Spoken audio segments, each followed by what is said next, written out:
The amphitheater of the Galactic Academy hummed with anticipation. Rows of young aliens, cubs as they were collectively called, filled the tiered seats, their various appendages fidgeting with nervous energy. At the podium stood Instructor Zarthax, a towering Kralix whose obsidian exoskeleton gleamed under the harsh lighting.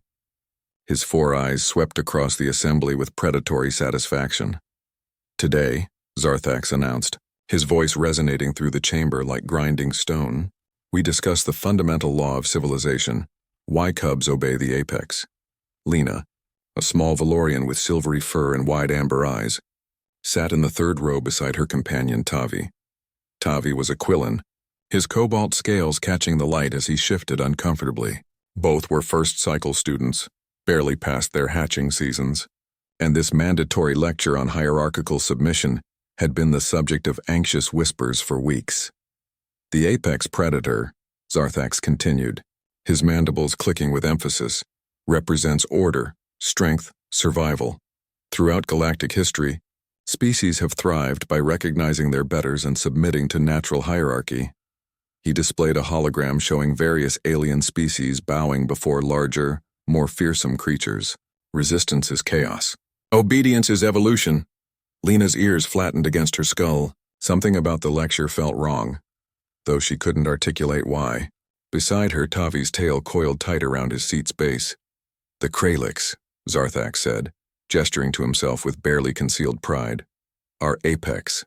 The Drexians are apex. Even the diplomatic Xanthari with their mental prowess are apex in their domain." He paused dramatically. "And then there are the prey species, the followers, the cubs who exist to serve the natural order." A ripple of discomfort passed through the younger students. Lena noticed several cubs, a small fleetpaw, a juvenile singing moth, even a young Quillen like Tavi, shrinking in their seats. "Some species," Zarthax continued, "delude themselves into thinking they can challenge this order. They rebel. They question." The amphitheater doors hissed open, every head turned. The disruption was unthinkable during such a formal lecture. Yet there stood a figure unlike any Lena had seen before. It was bipedal, relatively small, barely reaching Zarthax's thorax, with strange, flat features and peculiar patches of fur only atop its head. It wore simple clothing marked with an insignia Lena didn't recognize. A human, Lena had heard whispers about them.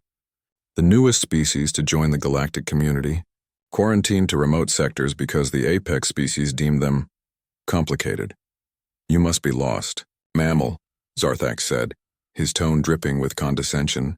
"This lecture is for Academy students and faculty." The human smiled, a baring of teeth that somehow didn't seem threatening.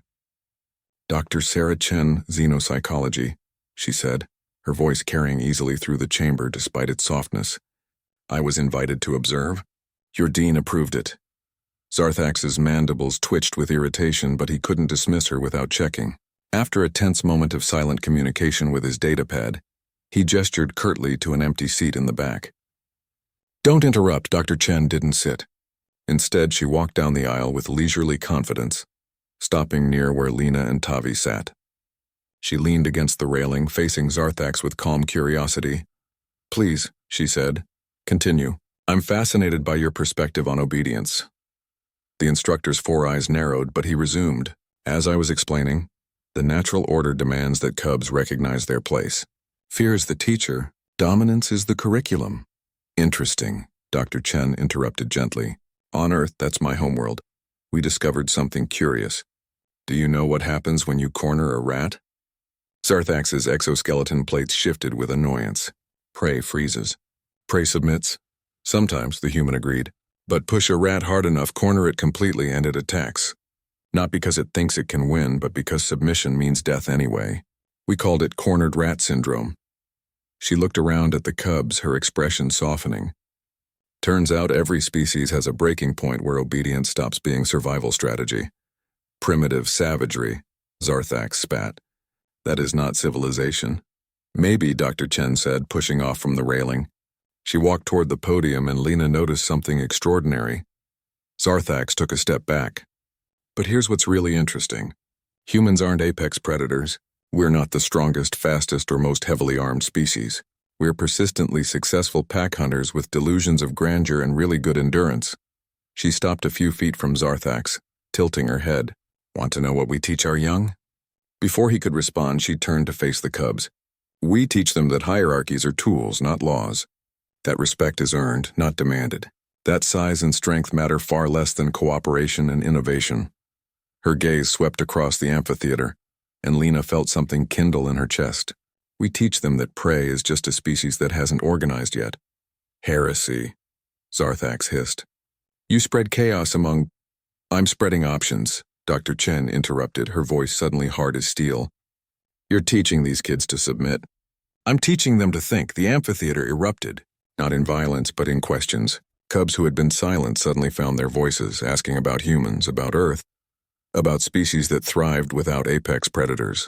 Tavi's scales brightened with excitement. Lena's ears perked forward, her fear evaporating. Zarthax tried to restore order, his voice booming commands, but something fundamental had shifted. The cubs weren't listening to the apex predator anymore. They were clustering around the small human who'd walked in and casually dismantled everything they'd been told. This lecture is over, Zarthax declared, retreating from the podium. Dr. Chen watched him go, then turned to the eager faces surrounding her. Who wants to hear about the time humans domesticated wolves? She asked. Lena raised her paw immediately.